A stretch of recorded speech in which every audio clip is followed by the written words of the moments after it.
The following is a production of DallasCowboys.com and the Dallas Cowboys Football Club. How about them Cowboys? Yeah! Go Cowboys! This is Cowboys Storyline, presented by Gillette, the official shave of the Dallas Cowboys. Here's Nick Eatman. What's up? Welcome to Cowboys Storyline presented by Gillette, Monday, December 29th. Hope everyone had a Merry Christmas, and we'll wrap up this 2025 season, 2025 calendar year. We'll do it all this week. It's not going to be a full week of shows. I think we got only three shows, and then we'll wrap it up for the week. So we got to cram a lot of things in here. Here we're talking about the Washington game, Giants game, and then everything else in between. At least the Cowboys went up to Washington and got a win. Looked like it was going to be a pretty easy win. Then the defense said, well, watch this. Let's do what we do. The offense, made some plays, a lot of fourth downs, fourth down 6 times. I think it definitely set a Cowboys record, and it set an NFL record back to like 1990 whenever they started tracking that. But really, it just showed the trust that the Cowboys have in their offense, maybe lack of trust that they have in their defense. Themes continued into Washington Christmas Day. But at least if we're there and we woke up in a hotel room without our families, all that stuff, at least the Cowboys went out there and took care of business. All right, different Washington. The state of Washington is where we got Skyler. He'll start us off today. Skyler in Washington State. What's up? Good morning, Nick. How are you? Sorry. I'm pretty good. So I kind of just have more question on evaluating your talent from the draft. Like, how many years would you give somebody like Schoonamaker, who was drafted the second round but hasn't seemed to live up to that draft pick? Yeah. I think it varies by the position, but also where you drafted them. You know what I mean? Because it's like, you want these guys to develop, but what is this, third year for Schoonamaker? So third year as a second round pick. No, he has not lived up to expectations there. He's not. Now Ferguson is also blossomed and he's better, and I think Spanford maybe is better as well, but. No, I don't think Schoonamaker is giving you what you would want from a second-round pick after 3 years. That's kind of what I've been thinking about him, because every time he gets a shot to catch the ball, it seems to drop it. And it's just that maybe Ferguson kind of hindered his development a little bit too. Sure. I mean, I think so. I think if they would have thought – sorry, but I think if they would have kind of seen what Ferguson was about to do, they wouldn't have drafted him in the second round, but that was they just didn't. Weren't we like coming off of Schultz, and then we had Ferguson, and he was kind of showing us some glimpses. So maybe Schoonamaker just kind of got washed out by Fergie, showing up and playing. Sure. Pretty darn good. Yeah. I mean, Ferguson has been good, and he's taken that next leap, and it's kind of left Schoonamaker in a weird spot. But and then you got Spanford. He's looking pretty good for a sixth or was he 6th or 7th round? Undrafted. Yeah, it was undrafted. He's undrafted. Mm-hmm. Okay. Yeah, really. I mean, you kind of see that with Flanoy. Like maybe felt like Tolbert was holding back his reps a little bit this year, and he's kind of just came out in the last 7 weeks and really showed that. Okay, maybe people underestimated this guy. Mm-hmm. Yeah. So, just kind of interesting. I just kind of wonder what, based off their draft position, and how long would you give a second round versus a third round or fourth round? No, that's the first round you expect to start for sure. Mm-hmm. Yeah. It varies. Thanks for the call, Skyler, and that's one that. You don't evaluate everybody the same. You don't treat people the same. They don't get paid the same. So there's not just this blanket coverage that you say, all right, this is how you evaluate certain players. But second round picks to me, should be guys that can come in, and usually they're like guys that you think could be first rounders, but they've got something that kind of held them back. The Schoonamaker pick was always a little strange to me, because you're hoping for that jump there, and Ferguson had already shown enough as a rookie where you wanted to see something there. And that pick really hasn't panned out. And it'll be interesting to see what happens here in this last year of his contract coming up. Do they just ride it out, or do they move on? And because I know this, if Lunda Wells is the tight ends coach, I mean, they're going to find other tight ends.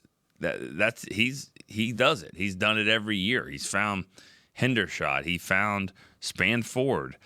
Princeton Fant has been a guy that they brought in, and he's still around in the practice squad. I feel like there's another undrafted tight end that they got somewhere in that mix, like 2 or 3 years in a row. Well, John Stevens was one, and he just unfortunately just couldn't stay healthy. But he was another one that they found. Lunda Wells will find you a good tight end. So, I don't know if they have to move on from Schoonmaker or not. All right, let's go to our next caller. Now, this guy's done something that I haven't done yet, and that's had Christmas with my mom, Randy in Texarkana. Randy, what's up? What's going on, brother? How you doing? So my mom in Texarkana spent Christmas Day watching the game with you and your family? Yes, she did. It was an awesome time, man. I didn't want them to be over there by themselves, and so we invited them over, and her and Rob came over, and we had a good old time. And it's Rob's birthday, by the way. Happy birthday! Oh yeah, happy birthday to Rob. 81, yeah, right? He's up there. Yeah. He's up there. He's good.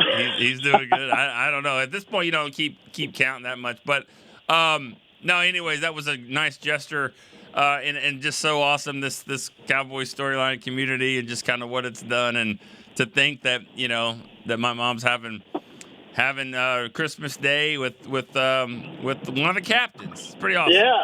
Hey, I thought she'd be scared off by my crazy family, but she fit right in, actually, and I think she enjoyed it. Well, I think, doesn't everybody have a crazy family? You know what I mean? Yeah. I mean, we all kind of do. So. Yep. Did they sing karaoke? Chris Bean wants to know, was there karaoke? No, there was not any karaoke, but I did invite him out to do that at a later date. So all right. To be continued on All right. that. Sounds good. And check your phone here in a minute, because I heard you had too much to eat over the holiday. I sent you a picture. I got a kick out of it. Okay. All right, so real quick, I just want to say, running back, that one hit that he put, Williams, where he took the guy off his feet. Yeah. Oh, my. That Yeah. was awesome. Re-sign that guy. But that's not why I called. I forgot Go about ahead. that. Go ahead. Yeah, I totally forgot about that play. That was like so early in the game. He struck him. Oh, man. That was nice. So, anyway, I hate to even talk about this because, you don't want anybody to lose a job. But let's just scenario if it happens. Why don't we go poach the number one defense in the league, and which right now is the Houston Texans, I believe, but there's two or three of them that are really, really good. Because if you notice what Seattle did, that's exactly what they did. They went and they got their head coach was the coordinator of the Ravens, and the Ravens defense has always been great. Well, 1 year in, that guy's got Seattle playing lights out, and I think instead of us just going out and trying to find a name or something, we need to find somebody that is proven. Let's look at these top defensive teams, and if we can't get, because I think Houston, I believe the head coach kind of calls their defense, so they should have a defensive coordinator by name that maybe isn't quite in charge of it, so maybe we can entice him into coming over to be our defensive coordinator and bring that style of defense to us. Something to that effect. It's still a lateral move, though, when you do the title that way. You know what I mean? Right. It's still defensive coordinator to coordinator. And, right. Would it matter if he was offered more money, or is that like a rule thing? It's a rule. It's definitely a rule from a lateral move, so that you have these guys like for instance Clayton Adams is the offensive coordinator. He couldn't go be the offensive coordinator even if he was a play caller. I don't think he could do that. So that's kind of why titles matter. Gotcha. And also with Houston, they got Will Anderson with the number 2 pick, and then they traded and. Or then they picked up, I think, as Hunter. So they got a couple of really good pass rushers. So it's not just coordinator. I mean, it's players as well, and that's That's the one thing I think the Cowboys are going to have to look at. And if there are some defensive, playmakers, maybe in the draft, maybe you go get them. You'd have to use your picks to go up there. But, I mean, if that's what that's what they feel like is missing. But, And then, like, last night's game, the Eagles proved that you don't have to have the best offense as long as that defense is lights out, and that's what happened last night. Their defense shut out the Bills, and they won the game. So I think we could just do a little tweaking on our offense, just try to not mess it up by doing too many changes. And we've all talked about the obvious things that we need to do on offense, but we definitely need to concentrate on defense this offseason for sure, and special teams. That wouldn't hurt, but So how was your holiday? It was good. Good deal. Yeah, it was good, Randy. Thanks. We got back, and thanks for the call, Randy. We got back right after the game, Christmas night. And we didn't. For me, we just moved everything to the next day. So kids are young enough that Santa got into some traffic, I guess, and didn't get here till the next day. So we did it. Friday morning was just like Christmas morning. It was great. So just the date on the calendar, all good. Let's go to Derek in Minnesota. Derek, what's up? Morning, Nick. How are you doing? Good. How are you, Derek? Oh, not too bad. I got the driveway cleared off, so much happier now. Nice. Yeah. It was like 85 degrees here, like a few days ago. So we don't have that issue. Must be nice. Yeah. Listen, I'm a little bummed about this season, but I think there's a couple silver linings. I mean, Jimmy Johnson. He didn't win his first Super Bowl until his fourth year. So, you can't. His first year, wasn't all sunshine and rainbows either. Yeah. And I think so long as we keep Pickens and Javonte, so long as we find a way to sign them, and then we can get a new defensive coordinator that actually knows what he's doing, or someone that might maybe mesh as well. And I think we got a lot of draft capital for, that really get some pieces on defense. I think we got some. I think there's a lot of positives going in the next year. It just doesn't take away the sting of everything this year, but. Yeah, you're right. There are some pretty good pieces in place, but defense is going to have to be a huge priority, and I'm sure it starts with coordinator, and then from there, like making sure that the guys that are here is going to fit with whoever that they're bringing in. So that's the key to every offseason. On offense, you've got some interesting decisions to make there as well, mainly on the offensive line, and then obviously re-signing those guys. Javonte, Pickens is the franchise tag in place. There's questions there, but I think Dak had a really good year to come back.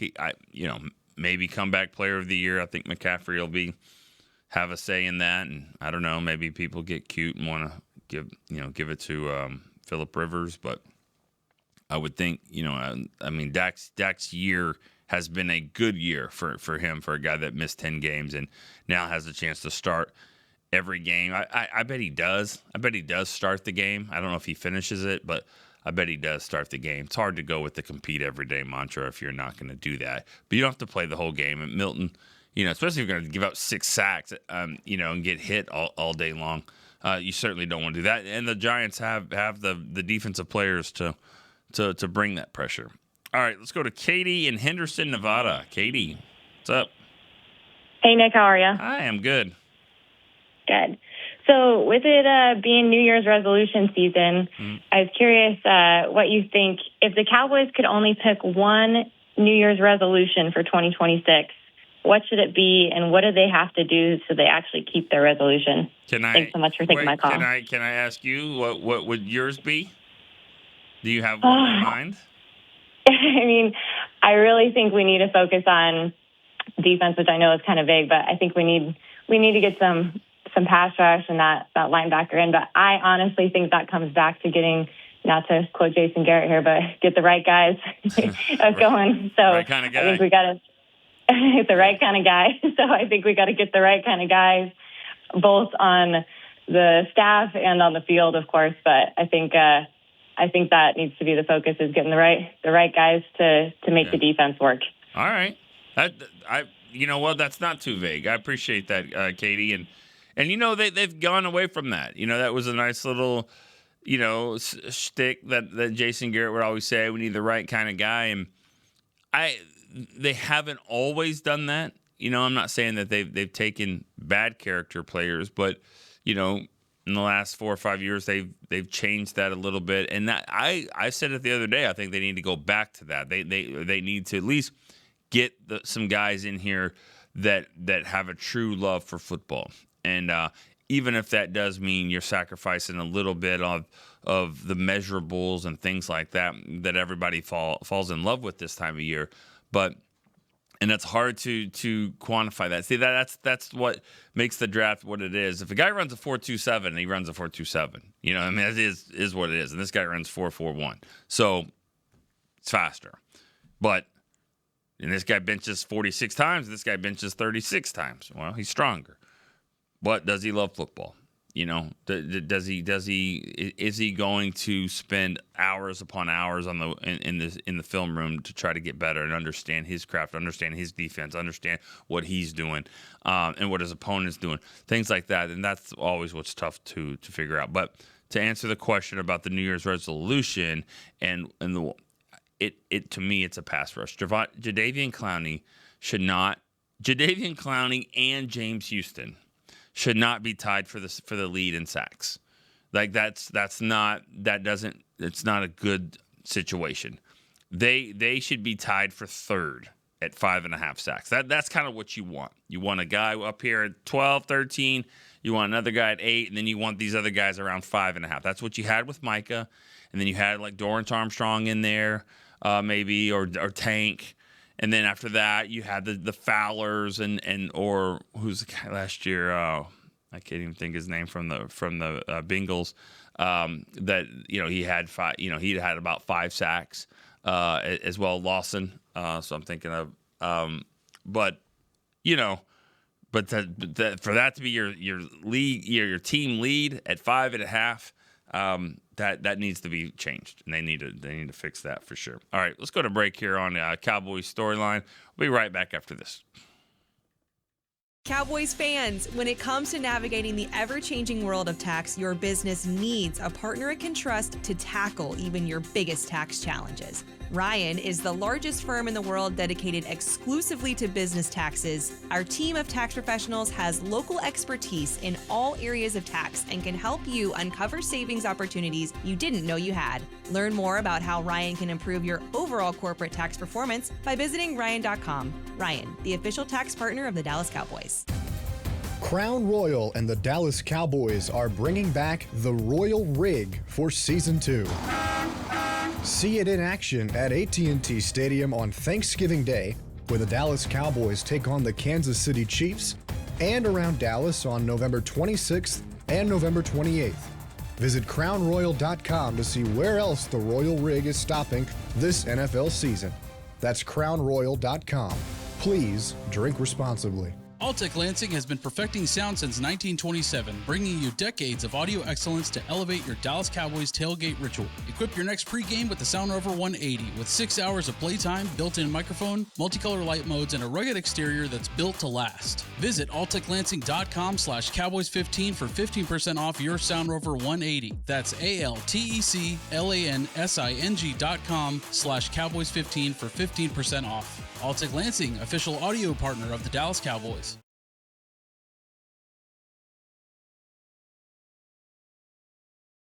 Back to Cowboys Storyline, presented by Gillette, the official shave of the Dallas Cowboys. All right, welcome back to Cowboys Storyline, presented by Gillette. This is the time we do our Gillette Precision Player of the Week. And how about Jadeveon Clowney? He had a nice game. Haven't given a lot to the defensive players. I thought Clowney had a really good game. A sack and a half. He had about 3 tackles for loss. Even the chase down on Debo Samuel there. He didn't get him. He kind of slowed him down, but just running with him there. And that was big because even though he knocked the helmet off of Donovan Wilson and all that, and then they still got him out of bounds, led to a field goal there instead of a touchdown. But the chase by Clowney, doing it at his age was good. He had a really nice game. Let's give it to somebody on the defense from Gillette, position player of the week. All right, let's go to the phone lines. We got Rob in Vegas. Rob, what's up? Hey, Nick, how's everything? I'm good. How are you? I'm good. So piggybacking off what you were saying, you know, there's a guy that wears silver and black that checks all the boxes. He's only 28 years old. His cap hit would be 35 1 year and drops to 28. And you have the firepower to go get him. I would definitely trade a first, and I would throw in Osa so I could get out from under that terrible contract. You could re-sign Kenny Clark cheaper, and now you would have Quinnen Williams, Clark, and the man in silver and black. And now I think you have a really good pass rush, defensive line, and it helps your quarterbacks. Nothing helps the quarterbacks better than a pass rush. I don't care who you draft, who you get. So if they want to make this happen and they want to make a serious run, with Dak, who has a couple more years, then that's the guy you got to go get. You keep throwing in these couch potatoes, it ain't gonna work.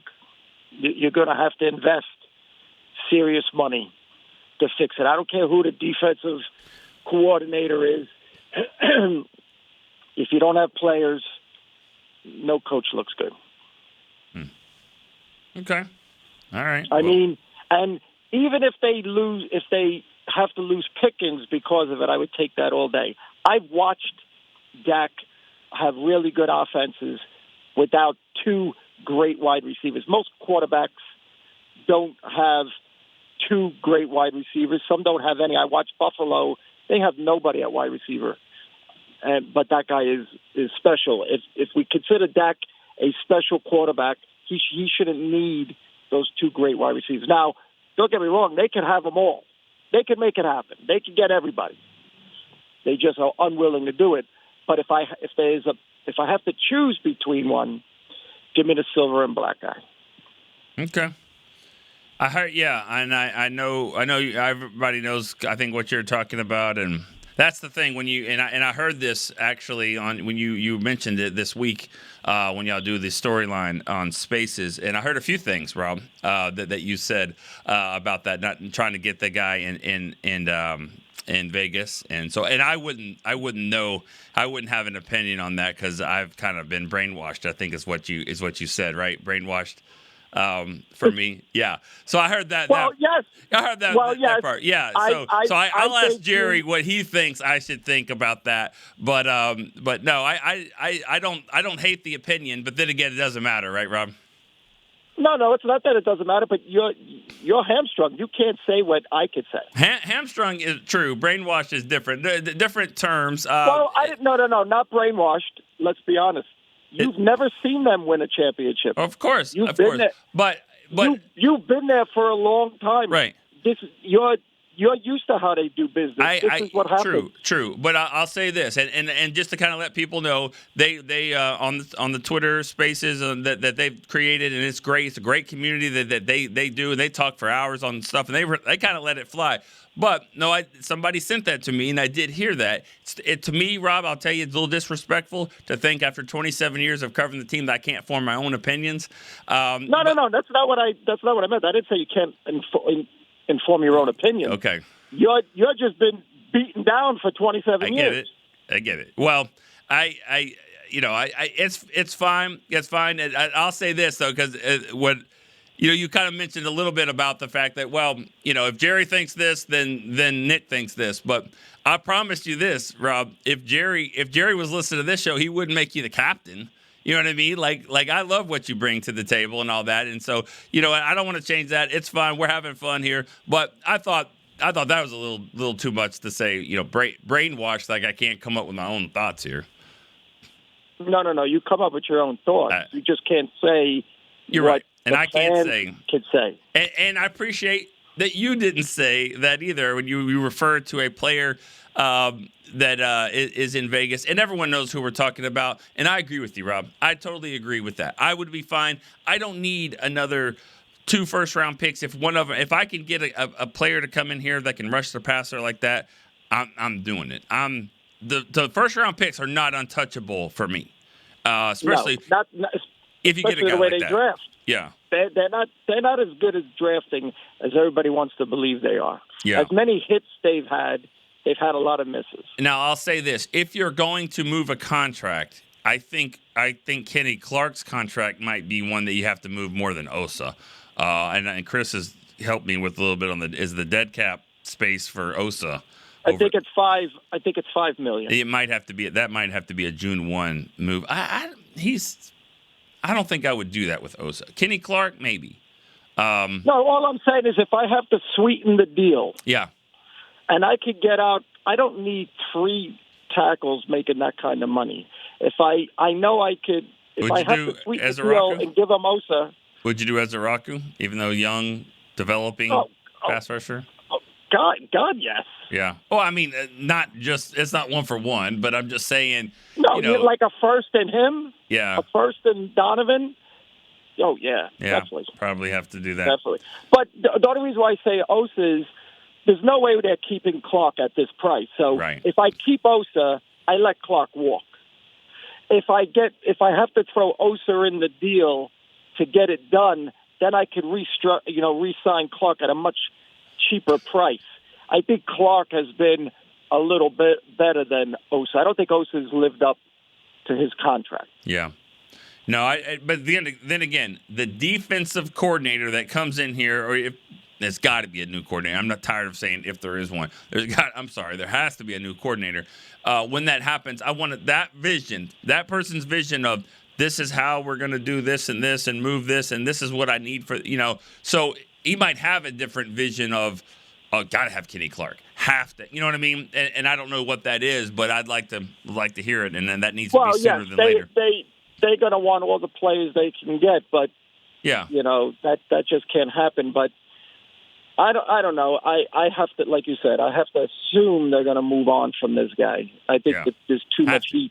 But the people talking about bringing some of these DCs over, you can't.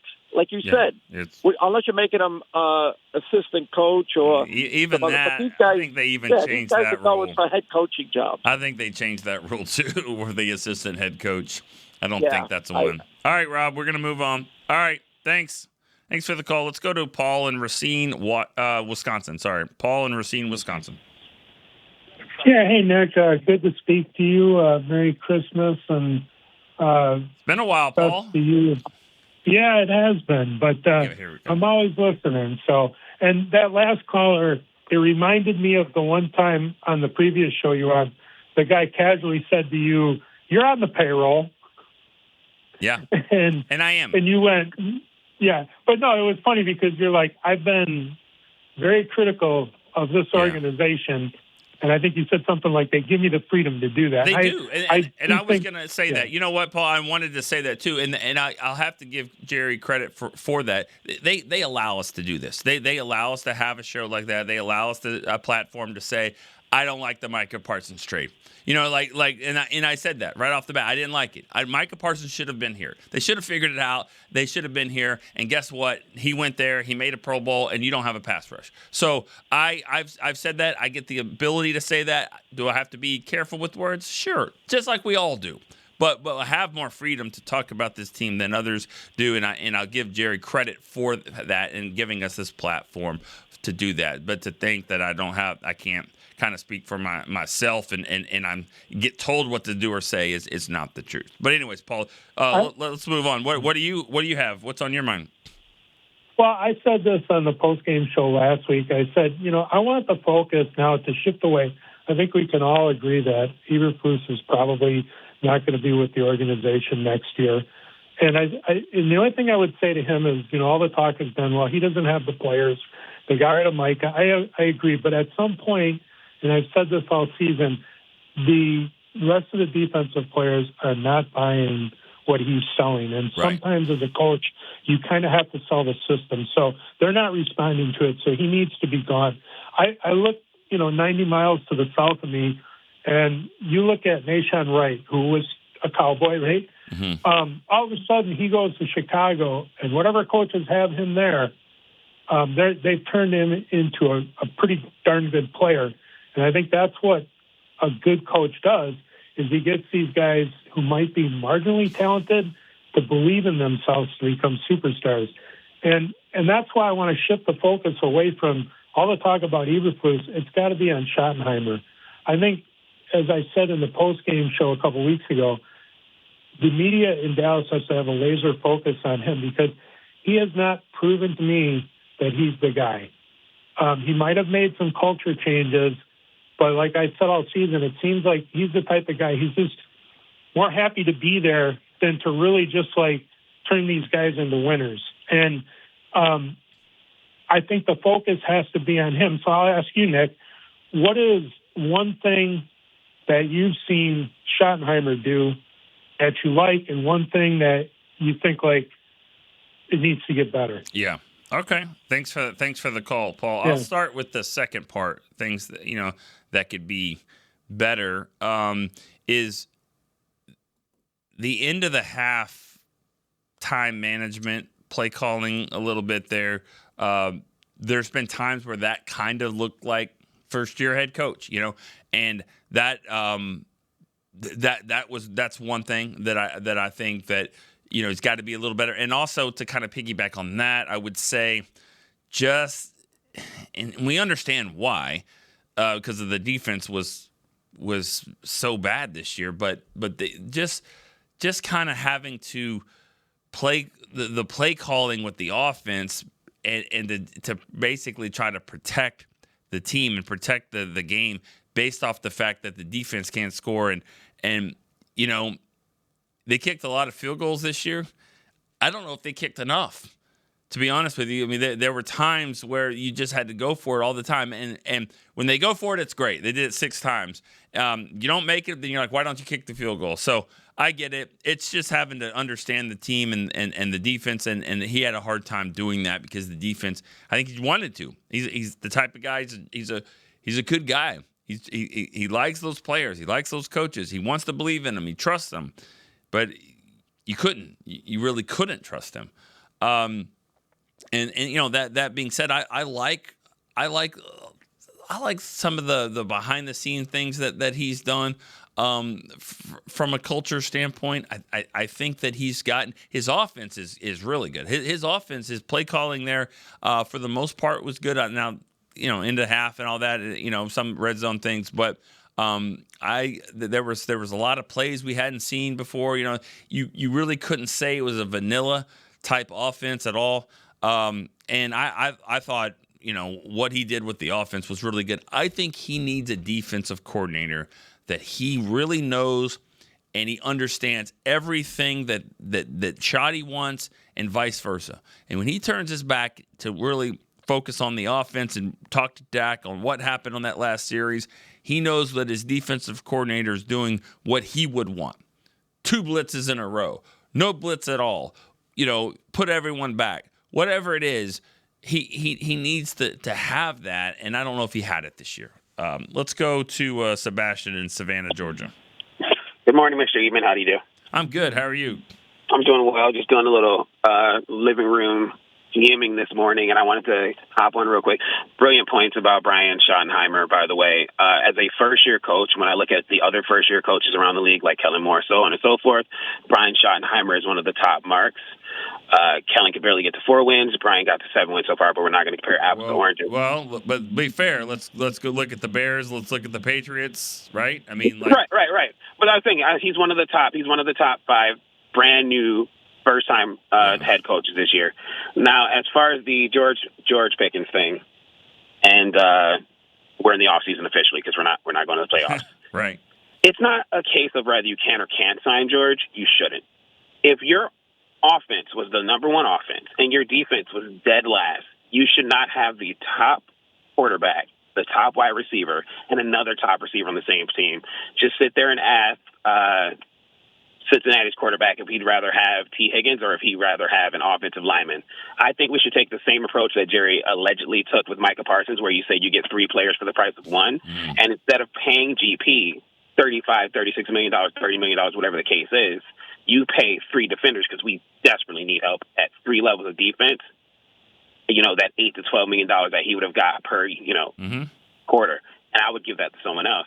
Because realistically, we have to retool that defense no matter what defensive coordinator we get in here. If he decides to bring that guy back or if he decides to go with someone else, it won't matter if there are no tools in the shed for them to work with and we roll out the same team next year. But I'll hang up and listen. You guys have a happy new year and have a great day. Yeah, I mean, that's going to be the biggest dilemma of the offseason. Thanks for the call, Sebastian. That's going to be the big question, right? And there's always one, right? There's always a question that you have to figure out, and that's what their big dilemma is going to be. Do they try to sign him, or do they say, hey, let's build defense through the draft and try to get better that way and hope that you have a coordinator? I thought what Paul said, I kind of glossed over it to answer the question, but just it's just a good way of saying it. They just didn't respond to him. They just didn't. Some players, is it the players? Is it the scheme? Is it the coach? Is it the message that he was sending? Is this an old message? Yeah, he was a good coordinator a few years ago. The game changes though. The game changes so much. Look at the offenses now. How many hook and laterals did we see yesterday? I saw 2. I mean, I think it's a brilliant play. I've thought about that play for years. I love that play, and I think it works now, especially with how quick and how everybody swarms on defense. That's a perfect play. I saw it twice in yesterday's games. Once it worked really well for Buffalo, and then with Chicago, it got down to the end. And I don't know about you. I think that was a great football game. When you don't have a dog in the fight and you're just kind of watching. And I don't care about defense. Care about defense, but I'm just saying that was a good football game of guys going back and forth. And it's definitely fun to watch. But to answer the question about the Pickens and the defense, I just don't think Jerry will do it. I think Jerry let go of a great player, and I don't think with Micah, and I don't think he'll do it here. And there's something to be said for making the move, making the trade, and stealing a 3rd-round pick for a Pro Bowler. That's basically what happened. Let's see what the market looks like for him, and I think what I think they'll do is I think they'll franchise him, and then if they do decide to trade him, you'll get a little bit more value than you would if you just let him go and you get a comp pick and all that. I think they're going to try to do that. And put the tag on him. All right, let's go to Max in Dallas. Max. Here we go. What's up? Yeah, here we go. I like it. Just come in there with your own right. tag. Yeah, I love it. Hey, long-time listener, first-time caller. I'm just curious, I know that the Cowboys, it feels like we have a plan to optimize the last years of Dak here, which I think we should. I believe in Dak, and I like to think that he can take us there if we have the right team around him. So I'm curious, how does that affect our team building and decisions we make over the short term, and how long, I guess, do you think that window is that we have left with Dak? Because I don't want to get too far in the future, but it seems like teams in the NFL are really taking advantage of rookie quarterback contracts, and you can do a lot with that. And I feel like when we switched to Dak, we couldn't do that because of the Romo situation. So I just really hope that, I want us to optimize our chance with Dak, but I also want us to be really careful so that we're in a great position for wherever we decide to go next. And I'll hang up and listen. Yeah. Thanks, Nick. Yeah, thanks. That's a good question there, or a good comment, and I think there are teams. I don't think the Cowboys are one of them. Or Jerry, I don't think he's one of them, but there are teams that would be in this same spot of a lot of, 8-8, 7, 12, and 5. What that whole area, not great, definitely not terrible, but not at that, not where you need to be. And they have a quarterback in his now 11th year, and they have 2 first-round picks, and one of them will be in the 20s. There are teams that would consider a quarterback there, even with Dak. Even with Dak still coming back, consider a quarterback, let him develop, and then we'll see what happens. That's always tough to do because as the veteran quarterback, you're like, why don't you give me some help? Why don't you give me 2 defensive guys, or why don't you give me a left tackle or another lineman and help me get better, as opposed to drafting someone that I have to look over my shoulder. I don't think that'll happen, but I think it would be a move, to consider. Maybe if they had a second round pick, they don't. But you're not wrong, Max, in thinking that it's time. At least you have to start looking down the road a little bit. This team has gotten fortunate with their quarterbacks the last 2 times, undrafted in the 4th round. And to think that they've gotten a decade or more out of both of them. Let's go to break one more time on Storyline and be right back after this. All right, Cowboys fans, this one's for you. Gillette's Best Shave has a new look this season, and they've got one that sticked out in Cowboys colors just for us. We're going to want to run, not walk to this one, y'all. The new Gillette Labs official Dallas Cowboys licensed razor isn't just Gillette's best shave. With 50% longer lasting blades than Fusion, it's the best a Cowboys fan can get. Get it while you can at Gillette.com/NFL. Gillette's Best Shave is also available as heated. Discover Aiden, the official luggage partner of the Dallas Cowboys and Dallas Cowboys cheerleaders. Known for top-tier engineering and craftsmanship, Aiden offers more than just bags. Originating from Australia and designed in New York, it merges fashion, design, and culture. Used by Dallas Cowboys players, staff, and the entire organization, Aiden provides style and functionality for all travelers. Visit AidenTheBrand.com and use code AidenXCowboys for 25% off your purchase. Travel like your favorite stars with Aiden. Back to Cowboys Storyline, presented by Gillette, the official shave of the Dallas Cowboys. All right, welcome back to Cowboys Storyline, presented by Gillette. Let's go to Dylan, Northport, Florida. Dylan, what's up? Hey, Nick, do you have any of your own thoughts today, or did Jerry tell you everything to say? He's going to email me, and then I'll let you know. But I think it'll be something like, hey, how's it going? How was your Christmas, Dylan? It'll be something like that. Dude, that was funny. That had me rolling on the floor.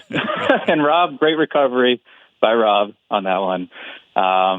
But yeah, I mean, we try and keep it civil in there to an extent, but we do let it rip. But it's all recorded, so we got to be a little careful about what we're doing in there for sure. I mean, it's fine. You know what I mean? Like I love the fact that y'all do it and you have a show, but to say that, and again, this was me and Rob talking back and forth. So it's fine to say that. It is one thing to say, yeah, I can't say a lot. I can't mention certain players or whatever, but I feel like I have enough free reign to say, my opinion on stuff, and I feel like I do that. But it's all good. It's all yeah. We all respect you and stuff, and Rob respects you and all that.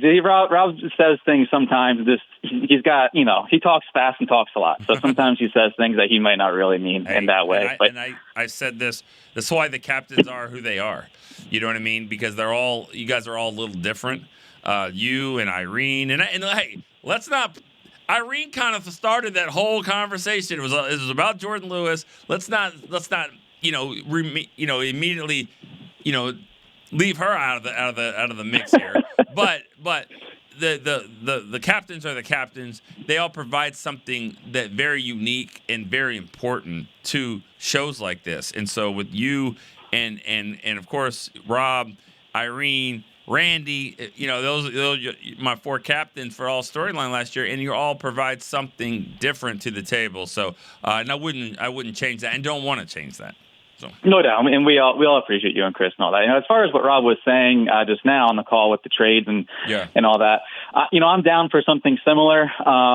I'd hate to, Ohio State has some really good players coming out defensively, and those are guys that I kind of want to key on, and so I'd hate to get into a spot where you can have a young guy for 5 years who's really, really, really good, but shoot, I just traded my pick away. And, you're kind of mortgaging the future if you trade that away. I'm not against it, but at some point, the next couple of drafts are really kind of jacked up as far as your picks go in the middle rounds. So, the more higher end, expensive talent you get, you're not going to have those younger guys to offset those big contracts. And man, when it all hits, it's going to hurt really bad. But if you get a championship out of it, okay, that's fine. But it's not guaranteed. But if you want to go all in and risk it all, it's fine. Something different. So I'm down for that too. And I like what Rob was saying there. Yeah, I'd like it, but you're right. I mean, it comes with a risk. I mean, there are teams that have done it that haven't won. There's teams that have done it. Eagles did it. The Rams did it, and they won. There's other teams that have kind of tried to do it, and you don't win. And then and it kind of screws you. And it's not just like you have a bad cap situation for 1 year, because that 1 year of bad cap situation means you lose players that you would have had for the next 3, 4, 5 years, or 3 or 4 years potentially. Right. So it's a risk, but at this point, I've never seen a Super Bowl, so I'm down to do whatever the hell, man. just do something fun. Yeah. So that's all I got, though, brother. Appreciate it. I can catch you later. All right, Dylan. Have a good one. Let's go quickly. Josh in Chicago. Josh, what's up, man? Josh, you there? Yeah, Nick, I'm here. Sorry about that. No, all good. How you doing? Good. How are you? Good. So actually, two things. I'm a little bit upset because when you look at how the NFL, everything shook out, if we had taken care of business, there's a chance that this is a playoff team. So it's kind of upsetting, but it is what it is, right? We got to take care of our own business first. Yeah. And who knows? The butterfly flaps its wings and maybe Green Bay plays better. Micah doesn't get hurt. Who knows, right? Right. Yeah, there's 2 or 3 games you kind of go back on and say, oh, man, that could have been different. But, yeah, if you do that, you got to make sure that you throw in your 2 or 3 games that it looked like you were going to lose. I mean, the Giants in week 2. The Giants game. Eagles. Eagles at home as well. Chiefs had a good chance to lose that one too. So it usually evens itself out. The Cardinals game, you just can't explain. You just can't. Even the Panthers, the Cardinals and the Panthers, you just look back on and you're just like, oh my gosh. Yeah. Or even the Packers, right? Like the Packers, it's like that's one that you look back on. But the reason I called I just want to bring up, and I know it's a little early, it's not March yet, but free agency wise, I know we really all want to keep Jeep and I really want to keep Javonte too. Yeah. But when you look at the free agents out there, there's a lot of running backs, wide receivers, safeties, and cornerbacks. There's really like one playmaking defensive end who's going to be available, and he might get franchised, right?